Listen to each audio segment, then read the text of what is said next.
I came to know about Bohm dialogue in the late 1990s. I was then teaching in a business school, and the government business school, as a matter of fact. And when I read through the book of Peter Senge, uh, what the dialogue was all about, I had an intuition that it was a powerful practice for adult education. I was doing, at the same time I was teaching, I was doing a PhD in adult education, and I was a little bit uh, annoyed by the fact that adult education was all oriented towards making productive people who work well in the workplace, and there was no adult education to help the development of consciousness, or to become more and more able to live in a complex world. So as I read what it was all about, I said, I think we have there a way to facilitate the expansion of consciousness in people who are trying to live more at ease in the modern world, to use the expression of Bob Keegan, who wrote In Over Our Heads, the mental demands of modern times. Yes. So that was the trigger for me. It was a trigger, yeah. And yet, and you have kept with it. So say a little bit more about what keeps you at it. What does it do for you personally that you really care about? Yes, I kept at it because of a few things that I would attribute to serendipity, and other things that made me feel that indeed it was an intuition that made sense. The first serendipitous way was that I met a colleague who was also I was doing my PhD on, I decided to do my PhD on dialogue, and I met a person living in Quebec who was doing his PhD at Seabrook Institute in California on Bohm's dialogue. And we created an alliance, and we decided that indeed we both saw what it could do for managers to develop their ability. So we started, and I did an experiment with 16 managers and 16 dialogues, and it was an action research. So we recorded the dialogues, then we re-listened to them, and they found that they were developing some abilities that they didn't have before. And at the same time, my colleague who was doing his PhD with long-term practitioners of Bohm dialogue was also finding that they could identify capacity to see their own supposition, able to stay with paradox, and so on. So the research and the fact that people became enthusiastic about our offering of teaching them how to do dialogue, all that contributed to keep me alive and well in that field. And you did that for a number of years, like 16, 17 years, right? With was that with Mario? Yeah, I did. We introduced group dialogue and meditation in a MBA course at Laval University, and we kept it more or less in the same way for 17 years. The course was a one-year course for managers who wanted to take it as a MBA or wanted to do some continuing education for themselves. So they were all, it was in the context of an executive MBA, so they were all engaged in work. And we thought that we would help them developed through thematic teachings. So we were trying to keep on the top of the newest discoveries in emotional intelligence theory, theories of complexity, and also mindfulness and stress reduction and all that. And we said, okay, we will open, contribute to open their mind through some academic teaching on new research on brain and everything. And then we will also ask them to do two practices. One was to meditate every day for 20 minutes to half an hour, and we introduced them to meditation. In the year 2000, it was not so popular to meditate. Now you're a little bit ashamed if somebody asks you, do you meditate? And you say no. It's like, you smoke. But we introduced meditation, and we asked them to fill a practice sheet so that we knew every time we met that they had actually done it, and we engaged in dialogue. In Bob's dialogue, what it didn't do though is to give us a sense of whether meditation weighted more in the development of certain characteristic qualities and abilities, or if the dialogue did way more. But we knew that the combination, which is asking a great level of self-observation, observation of what is coming up in oneself when somebody says something, we were developing the capacity to see one's own mental models. So we know that the two together were powerful for our students. Yeah. Are you aware of any other universities or college settings where these kinds of programs were going on? Or are you now? I didn't work with other universities. It was enough to work. I had 2 courses at Laval University, but what happened is that a well-known school of coaching called New Ventures West, maybe you've heard of it. It's a California-based coaching school. They have a French branch in Quebec, and they asked me if I would use dialogue for the continuing education of graduated coaches.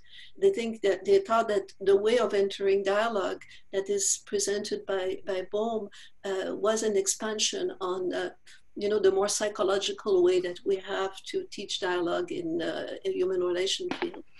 So I do that, and I have done I have done group dialogues outside the university in Montreal for many, many years also. And now I have a group that includes mostly people who had taken my courses at university, but also coaches, graduate coaches who wanted to continue.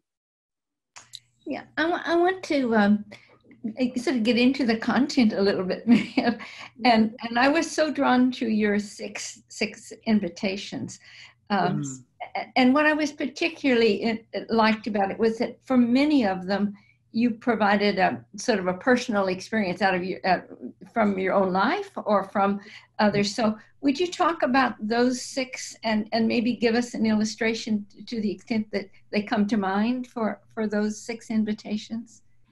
Yes, I can. The invitation, I want to say that I used invitations, and I used the word qualities of the heart and mind rather than competencies. Yeah. I have a bit of a vendetta against the competency movement because I saw that in businesses, they were developing competencies and smaller. So somehow to be a senior manager, you had to have 72 mini competencies that they were measuring. I thought this is crazy, really. And so the idea is to develop qualities, and in French we use disposition, which is what you're inclined to do.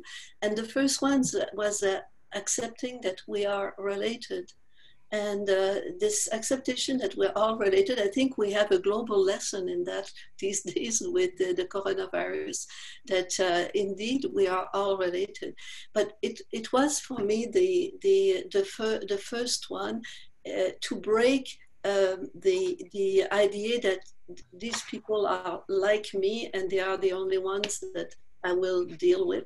We talk a lot about what is happening on the social media with the polarization and so on. And so I thought, indeed, if we were able to see the humanity of people beyond their opinions, and the work of David Bohm is very good, particularly good at making us take a look at the opinions we carry and make a distance between, to disidentify from our opinions in order to meet the other. Well, the other one was questioning assumptions. And the questioning of our assumption is something that is needed in our world today, because not long ago in the history of humanity, people were not penetrating each other's inner circle. Like now, we have in the city where I live, we have Italians and Chinese people, and they are no longer just outside at the periphery. And one thing that I realized is that they demand to be part of the democratic dialogue or the discussions.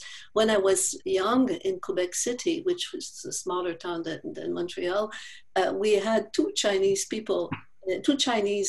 person in our neighborhood. One had a service of mending and cleaning clothes, and the other one had a restaurant where they were serving American type of Chinese food, you know, sweet and sour spirits and things like that. Mm-hmm. And that was our little drop of exotism in the neighborhood.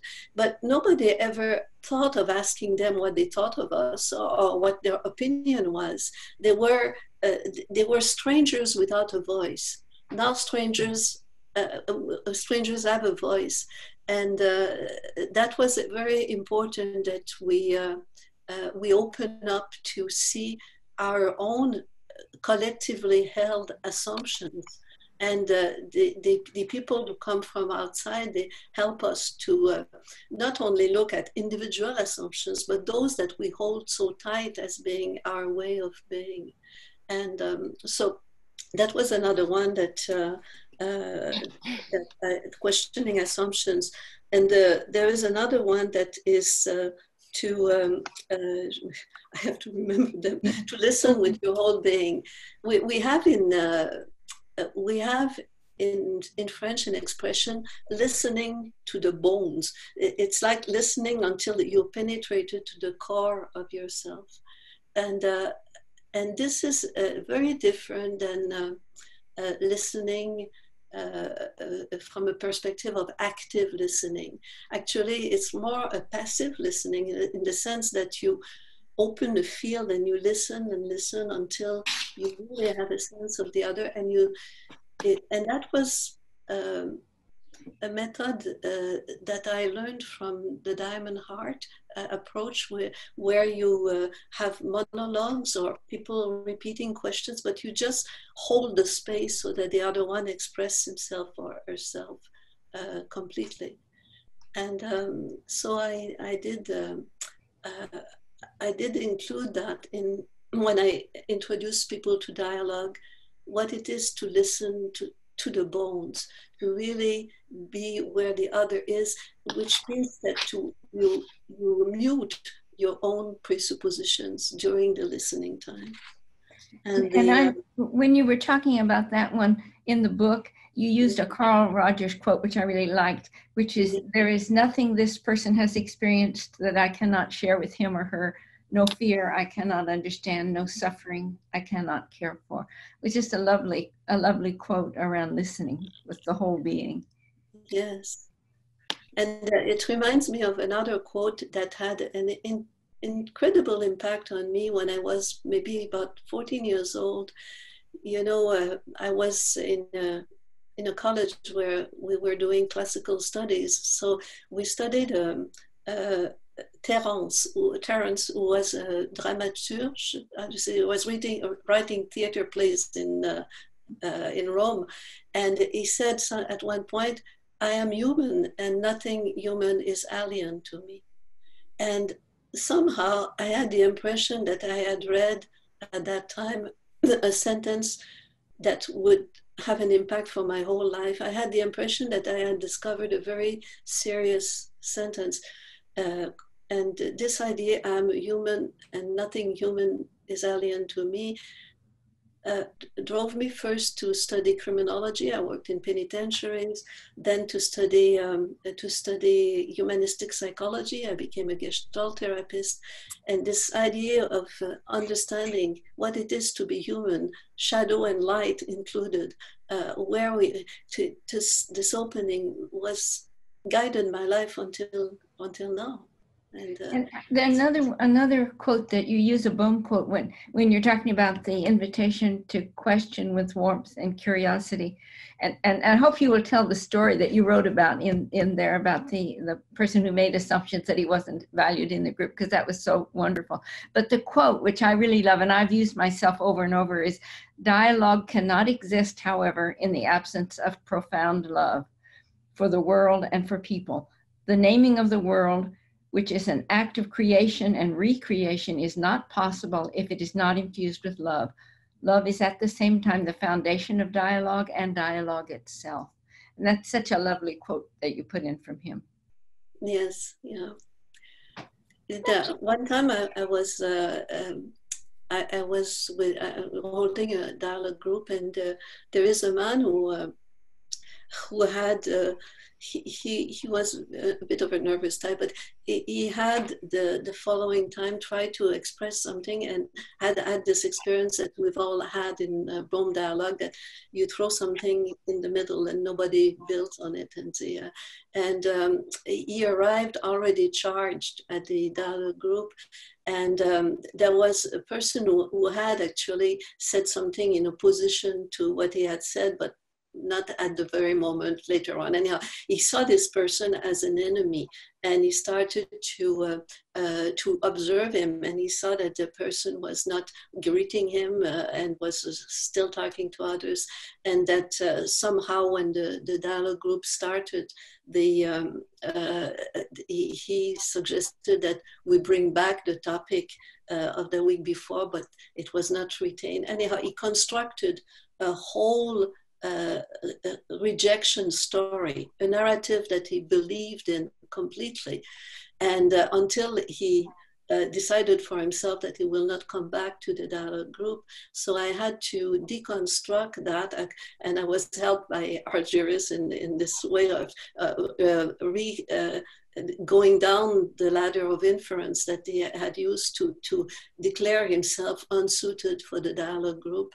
So that that happened more than once. This one struck me, but in dialogue groups, because there is this idea of impersonal fellowship, people who are really who need to feel very close, very accepted personally, very seen, and so on.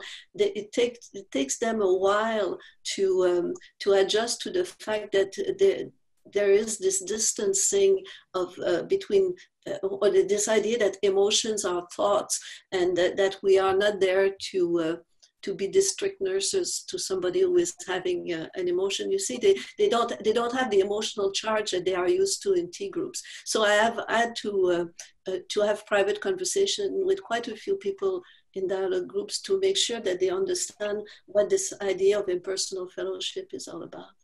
And that was one question I had, because I wondered how many dropouts did you ever have? People that just, thought they wanted the class, tried it, and said, wow, this just isn't for me for whatever reason.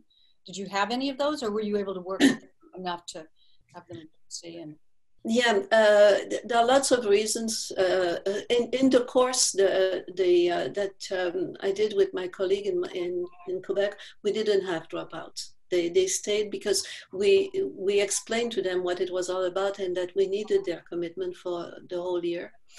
In Montreal, people who register, I ask a commitment a year at a time.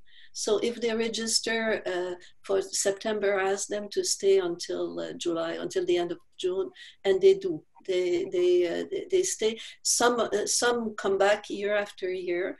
I had the impression that after a couple of years, they would say, well, okay, I know what it's all about now. I do it in my own way. But now they come back. They wanted this space, and it's well understood now that we do that as a practice field, so that we we develop, we become carriers of dialogue in our life somewhere else. So there is no longer in the groups, there is no longer any questioning, but are we going to ever solve something through dialogue? No, it's a practice field for listening, self-observation, and also more and more, I try to raise the level of questioning to the to commonly held assumptions, so that we examine them more than personal assumptions, or as well as personal assumptions. One other question I've had, I went down the psychological or the Jungian path as well, as part of what I've done. And then I came back to dialogue, and I've often wondered, have you tried this kind of class with therapists or with the mental health arena? It would be very interesting. Because of the fact that I was associated with a coaching school, there are some that are also psychologists, because now coaching is the thing to do. So many therapists become coach. But I have not worked in the mental health field. Did you mean, Linda, to work with therapists, to work with people who have mental health problems? Or people? Well, no, I meant with therapists, because in one of your papers, I think at the conference you delivered, you mentioned that you were now doing work more generally with just a general population outside the business school. And I was just wondering, and you mentioned facilitators in the organizational development field, and I thought, I wonder if she's done any work with therapists who simply want to self-develop, because a lot of the same skills you're talking about, the same qualities that are developed in dialogue, would be so useful for therapists to have. You know, that deeper listening, the help that people get in terms of disidentifying from their own ego states so that they can grow. So I'm just kind of curious if you've had any. I would love to. I have not.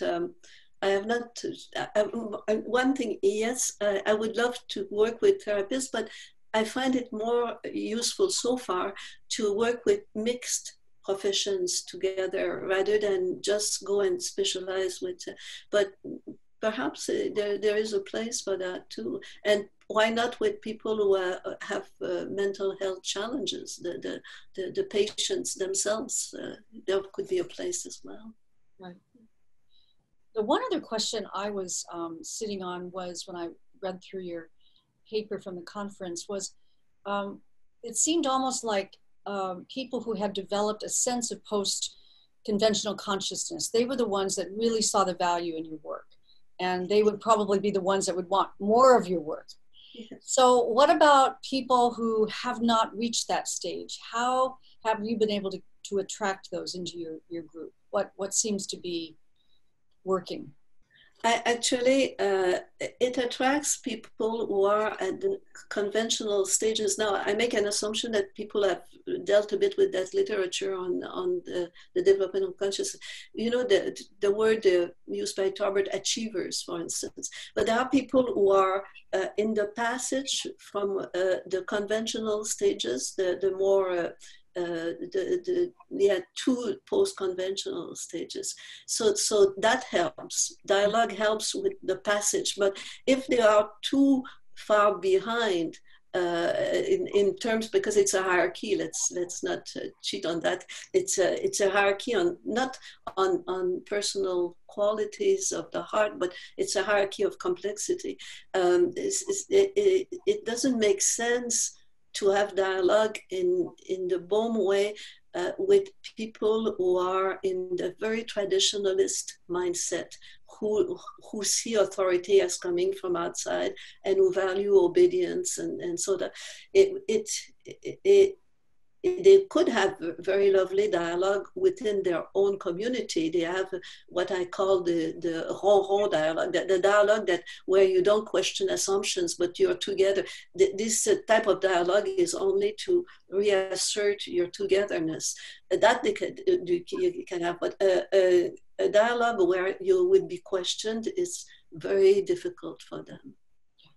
And I want to say something about post-conventional stage. In all the literature, the first post-conventional state is called the relativist, or people who are able now to to see things with a certain, to see truth as relative. But at this moment, this stage is not good enough to help us through a crisis. The second post-conventional state is one who sees the whole system.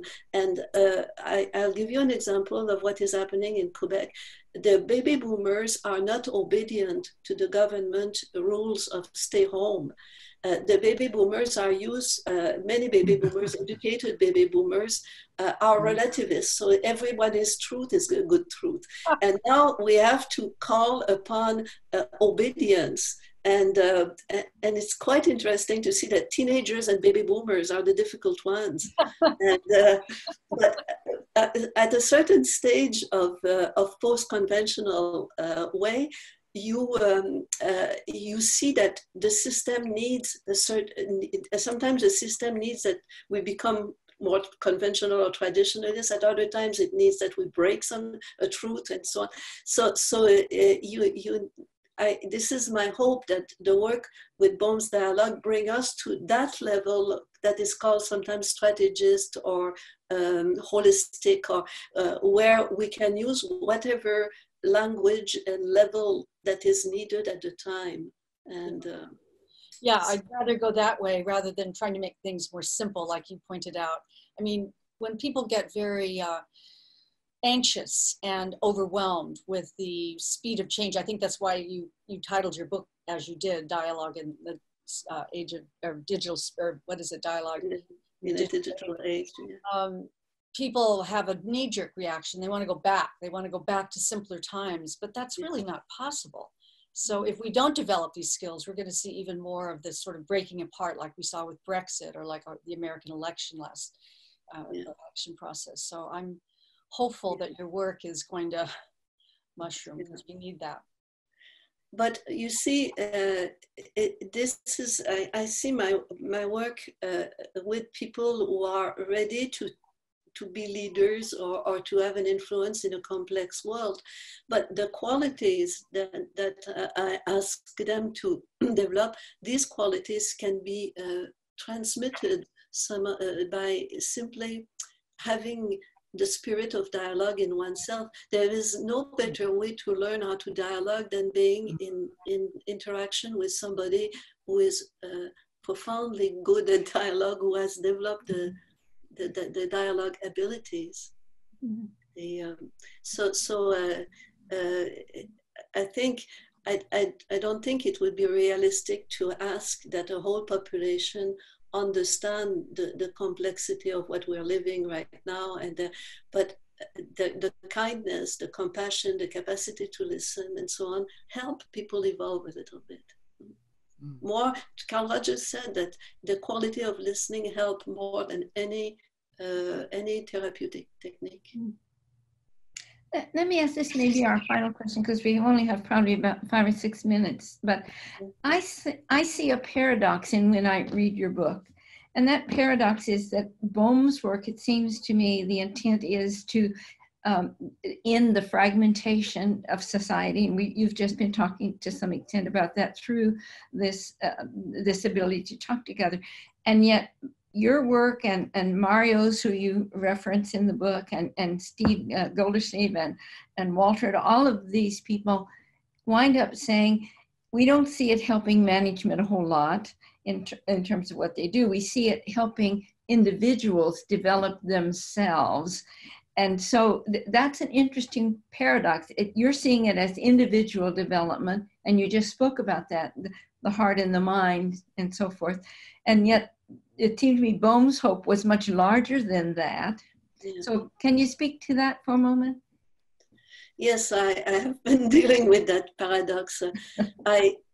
What I'd like in the best world is that Boehm dialogue is used to educate those who are ready for Boehm dialogue, which means it's a personal development, but that the capacity to listen and so the abilities are transposed when you work with other people. It's to make the dialogue leaders or dialogue facilitators that go where the pure method is not called for, because it would, but these people have it inside them to not foster polarization, or to move from debate to warm questioning, to move from wanting to be right to wanting to understand and all that.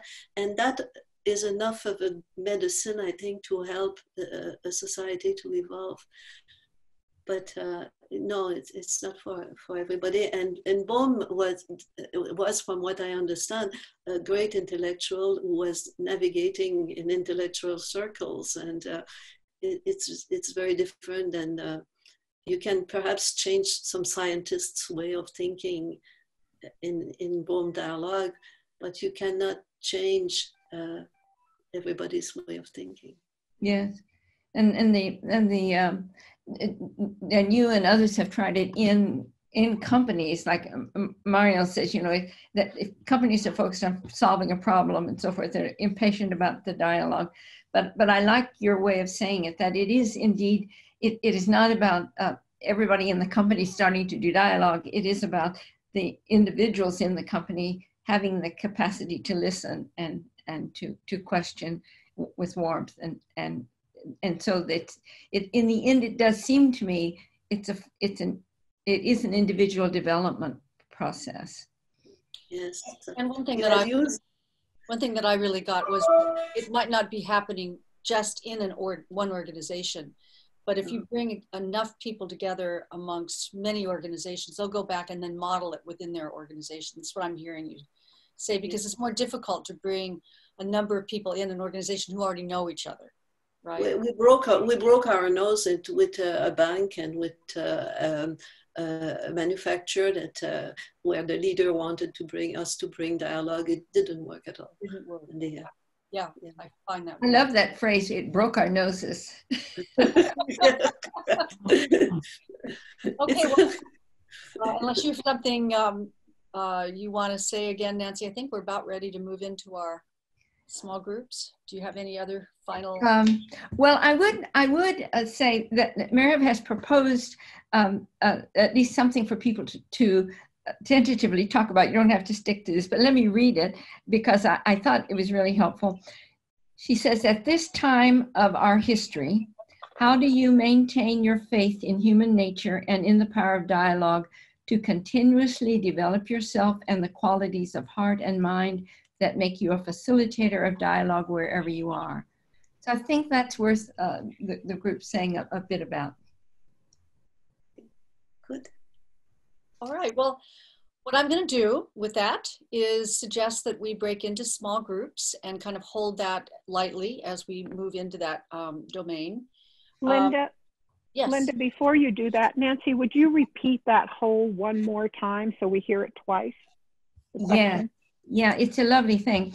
At this time of our history, how do you maintain your faith in human nature and in the power of dialogue to continuously develop in yourself the qualities of heart and mind that make you a facilitator of dialogue wherever you are? Thank you. Thanks. Could you drop it in the chat box? Okay, so and we are at 26 now participants. So if you divide us, then. So I think we're still, so that still gives us 8 groups. Some will have 3, or I could take us down to 7. Right, that will be fine. Yeah. Let's do 8 groups. So some of you will find that you won't have a full 4. So what I'm going to do is make 8 rooms, and what happens here is you will be asked to, or actually you'll be assigned to one of the breakout rooms. I'm going to open all the rooms. And can you still, hopefully you can still hear me. Go ahead and jump into the room you've been assigned, and I will bring you back with 2 minutes to go.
so would you want to say just a few words about that?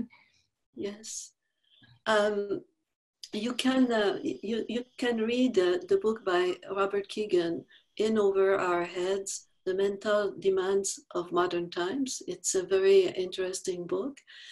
You can also, if you're interested in spiral dynamics, you have the work of Beck and Cohen called The Spiral Dynamics. It introduces the levels of consciousness, and Ken Wilber has taken the spiral dynamics and has given it new colors. The spiral dynamics uses colors to distinguish between stages of development. The more profound work done on the topic is done by a woman called Jane Levinger, and it is called The Stages of Ego Development. It's very, very interesting from a psychological perspective. And Tarbert, William Tarbert, is a prof of management. He is well known and has given a lot of names to this. It's a suited literature for people who work with management groups. And Frédéric Laloux is the new star in the world of management, and he uses colors as well for stages of development, and he has connected more with Ken Wilber's work.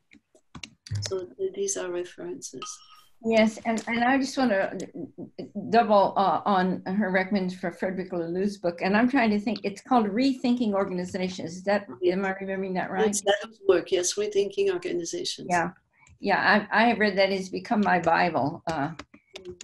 And I've tried to put those recommendations in the chat. I'm struggling to spell everything. Yeah. Jackie is doing the book.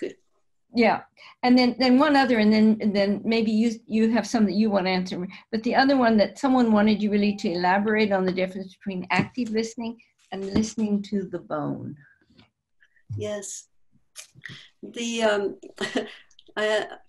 answer with a little story. When my daughter was a teenager, she came home one day with a friend who had met the school counselor because she had been making a bit of trouble in her grade 12 class.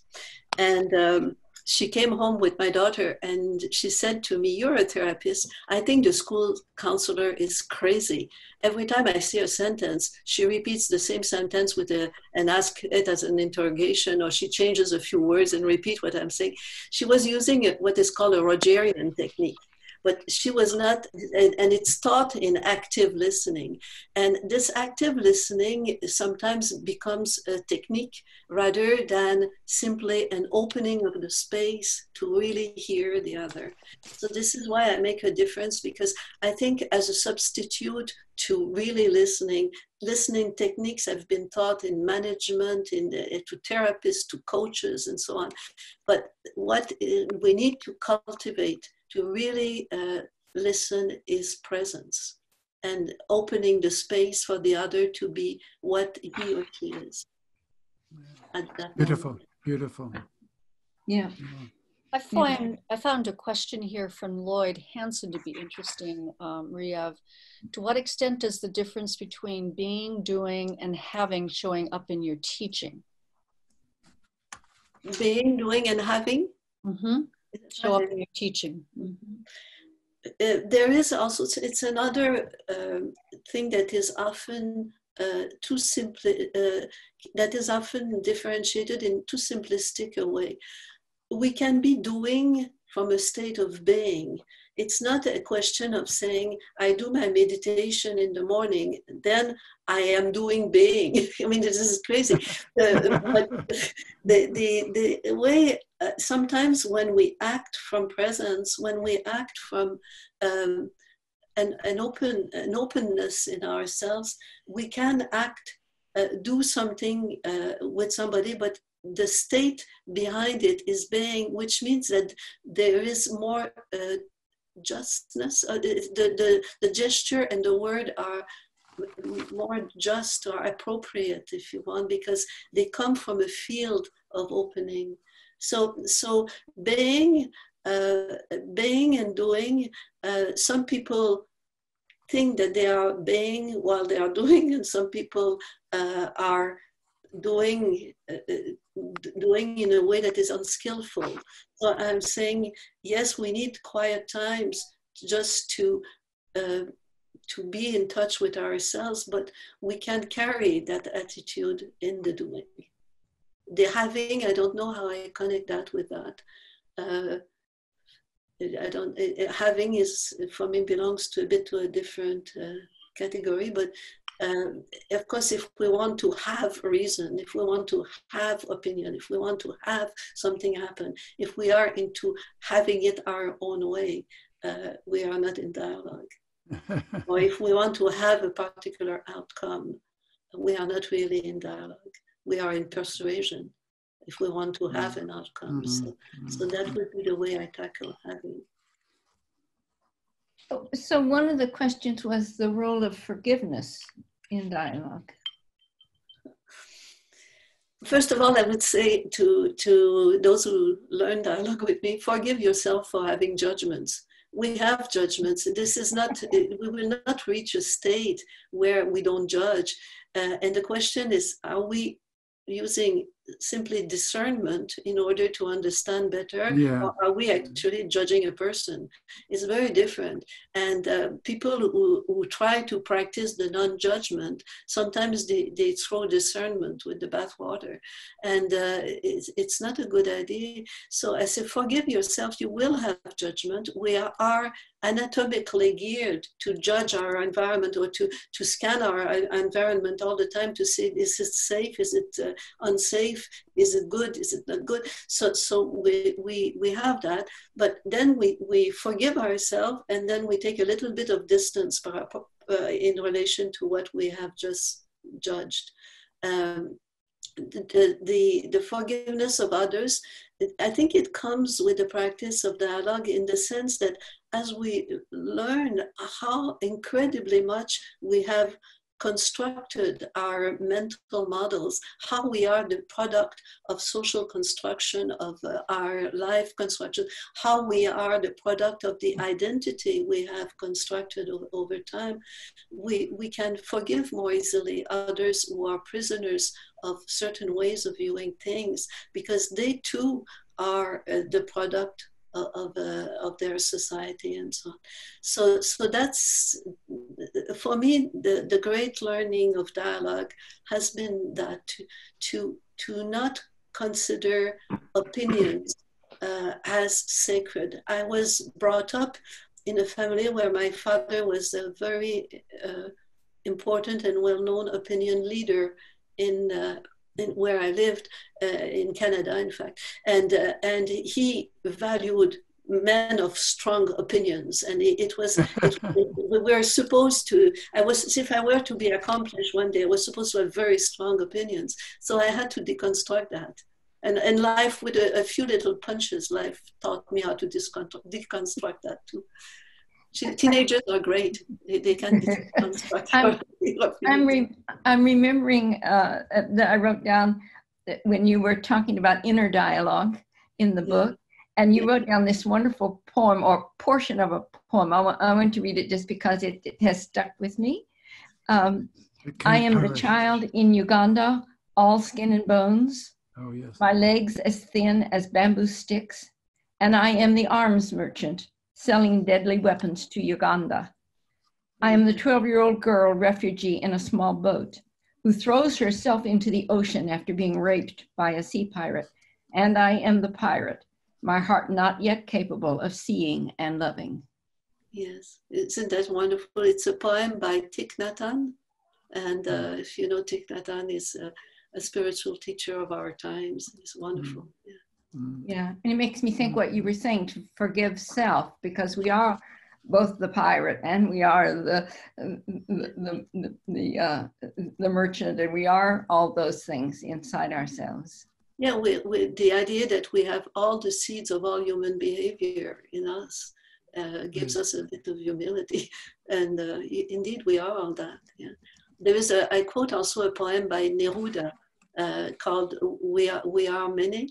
And it's, he says, when the So when the compassion is needed because there is a fire, the arsonist in me start taking place. When I want to be seen as bright, the stupid one in me opens its mouth. And these are all reminders that indeed, there's also a French philosopher who is now 99 years old and still active. He's called Edgar Morin, and he said, let us be brothers, not because we will be safe together, but because we are lost together. And that has also influenced me. And these days, I think that this idea we are lost a bit together, this little invisible thing is more threatening than the Wall Street, you know. And so we have to find our ways. And that's that position of humility that we have to find again our way together. That helps to enter dialogue as well. Yeah, I was struck by something Glenna wrote here in the box, the importance of holding the connection of individual reality and presence and the nested collective realities. So, and that interconnectedness and the fragmentation that we're living can also be a source of creativity and well-being. And it made me remember your point about once people get that they can hold paradox and hold that tension, something new unfolds, right? And I think we're at that point right now, you know, in our reality, social reality. Actually, I want to say something on that because we are both holding social distancing and solidarity right now, yes, which is a wonderful paradox. And people are finding a creative way of holding the paradox of distancing and togetherness. And fortunately, we have all this technology that help us. But I find it great. And in Italy and everywhere, it's a time for these sort of solutions. Kind of holding it as a silver lining to what all this chaos is, that maybe there's another thing that's happening, trying to happen consciously. So you've been a wonderful, wonderful guest letting us look at that.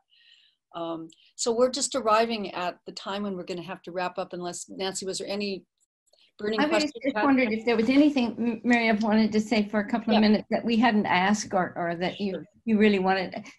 Again, you must be pleased with what people write in the chat. They've been so appreciative of what you've said, Miriam. I want to thank everybody for coming to that virtual meeting. I am really touched, and you know, when I wrote that book, I said I will write it in a way that is not academic, in order that it's a tool for in dialogue. And I say maybe it's my swan song, but now it's not my swan song because people are asking me to come and dialogue with them on dialogue, and I feel it's a great privilege, really. And it's a time where we will find new ways through dialogue. So I am grateful that my sense of purpose is nourished so much by your own interest. And if some people want to continue a conversation, you can send me a note. Yeah. Well, thank you so much. We're so happy that we've had you. And we're so happy everyone showed up. Thank you. We never know when we put these things out, especially for the first time. So, so let's see. We are going to be doing these interviews monthly. And we actually have our next guest with us. And I'd like to invite Patricia Wilson just for a few minutes to just tell us a little bit about her work, just to give us a preview. And then I'll come back in and we'll close up with some checkouts in the box. Patricia, can you say a few things? Yes, well, this was a wonderful deepening experience today that sets the stage, I think, very nicely for what I'm planning to present next time. I take the deep inner dimension of Bohmian dialogue and attempt to use it in community work. And so the book that I wrote or published last year is a collection of those transformative learning stories of learning from doing, how to be in the state of being. And So I've been teaching that in my work at the university here in Texas to my students, both undergraduate and graduate. It's the graduate students that go with me on my field work in the Global South. And so these stories are mostly from working with communities in the Global South. And so the book is kind of a training program for my students to learn, without naming it as such, but to learn that inner practice and the collective practice of dialogue as a way of relating to the communities we work with. So it's learning to embody that and become attentive to the relational field, to kind of dance with the relational field and see what's emergent. So that's what I'll be talking about. And if you have a chance to read any of it between now and then, that would be great. And I look forward to the next conversation. The name of your book, Patricia? It's called The Heart of Community Engagement. And we'll send a link. We'll send a link in the Yes. chat. Yeah, I was trying to see if I could pull it off my shelf. Yeah. Okay, so Nancy, do you want to say a few things about the Academy? I will indeed, although we've got Academy people on who can say it better than I, but I will do it anyway. Both Linda and I belong to the Academy of Professional Development. It's fairly new, 2 years, at least my experience, it's been 2 years with it. That is it's a nonprofit that's supporting dialogue in the world. In fact, the name of the conference, we've had 2 conferences now, and the name of the conference is The World Needs Dialogue, which is I think a great name. I love the conference because it's a very different kind of a conference. People write papers, you read them ahead, and the conference is about conversation around the papers. So it's not a conference where everybody's presenting, which it's for me the best of all worlds. So you can have a conversation about them. The Academy was founded by Peter Garrett and Jane Ball. And Jane's on our call today. And they formed the Academy, and it's really based on Boehm's work. Peter worked with Boehm in England for many years. He's really steeped in his knowledge and understanding. And so he and Jane formed this Academy to carry on Boehm's work. So we'll also put a link for you in, or Linda's already done that, put a link in for the Academy of Professional Dialogue. We encourage you to go on and look at the website, what they're doing, and join if you would find it of interest to you. So we will be putting out another notice for the next interview with Patricia. We have your email addresses, so if someone doesn't want to be on the list, please let us know, and we'll of course take you off. But it will be April 17th, same time, same place, Zoom. So to wrap up, since we don't have time for everyone to do a checkout, which we would normally love to do, we would love you to put anything in the chat box in the way of a checkout, anything you'd like to say. And what I will do after everyone has been able to do that is I will send all of you the chat box, so that any resources that were listed in there, you can read the checkouts from people and some of the questions. So we'll give you a few minutes with a little bit of music, and when I see the writing kind of disappearing and you all leaving, then we'll call it done. And Linda, we should also say to people that the recording of this will be also on the Academy website. Yes, we will put it on the Academy website. So. And I would like to thank Linda and Nancy to trust me with this first experiment, and I'm really touched. Thank you very much. We are so happy. Could not have been better. Our thanks is to you, Miriam. I'm going to stop the recording right now. All right. So you want to play a little music to let people? I will. Yeah. All right.